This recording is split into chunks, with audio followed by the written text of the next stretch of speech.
জাগির মন্ত্রী দখল করছিল, এটা সরকার এখন দখল করে নিল।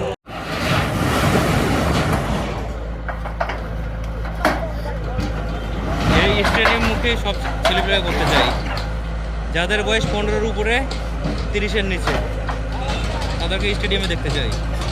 মাদক পাইলে কিন্তু একবারে পিছন দিকে হচ্ছে একবারে হাত দিতে পারবে।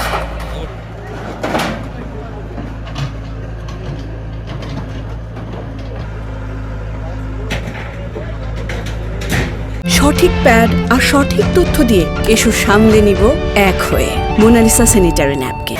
মূল বিষয়টা হচ্ছে সরকারি কমিশনের বন্ধু হিসেবে আমার মূল কাজ হচ্ছে সরকারি স্বার্থ রক্ষা করা। সরকারি স্বার্থ রক্ষাতে আমার যা যা করণীয় তাই করা, অর্থাৎ কেউ যদি অবৈধভাবে দখল করে তাকে উচ্ছেদ করা, এটা আমার মূল কাজ। আমি আমার কাজটাই করছি, আর কিছুই না।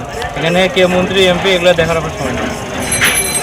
এবং হচ্ছে অবৈধভাবে যেই দখল করুক, সরকারি এই উচ্ছেদ অভিযান চলমান আছে, চলমান থাকবে। তাহলে উচ্ছেদ করতে গেলে যে কাউরে মন খারাপ হবে, এটা স্বাভাবিক। এটা নিয়ে যায় এখন হাসিল উদ্ধার হওয়া পর্যন্ত এটা কোনো শেষ।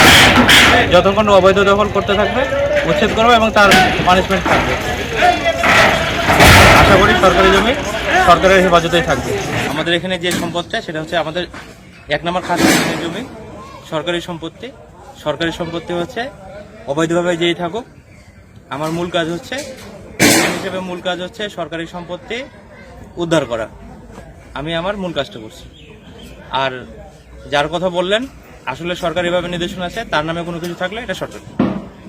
আচ্ছা, এটাকে শুধু এটাই ওনার সম্পত্তিটা করা হবে নাকি পুরো যেটা আছে সেটা? আর যদি কোথাও থেকে থাকে তার সম্পত্তি, তাহলে তারগুলো হবে। আর এখানে যেগুলো আছে কিছু ব্যক্তি মালিকানা আছে, ব্যক্তি মালিকানা থাকলে তো আমরা আসলে কারোর জায়গায় হস্তক্ষেপ করতে পারি না, যতক্ষণ না আইনি কোনো আদেশ আসে। এই জমি জাকির মন্ত্রী দখল নিয়েছিল, তারপর জাকির মন্ত্রী দখল নেওয়ার পর এটা কিছু ঘর উঠেছিল, উঠানোর পর এটা এখন সরকার আবার উদ্ধার করবে। এই পর্যন্ত আর কি। তো তাও তো 2-3 বছর হবে, তাও 2-3 বছর হবে। জাগির মন্ত্রী দখল করছিল, এটা সরকার এখন দখল করে নিল।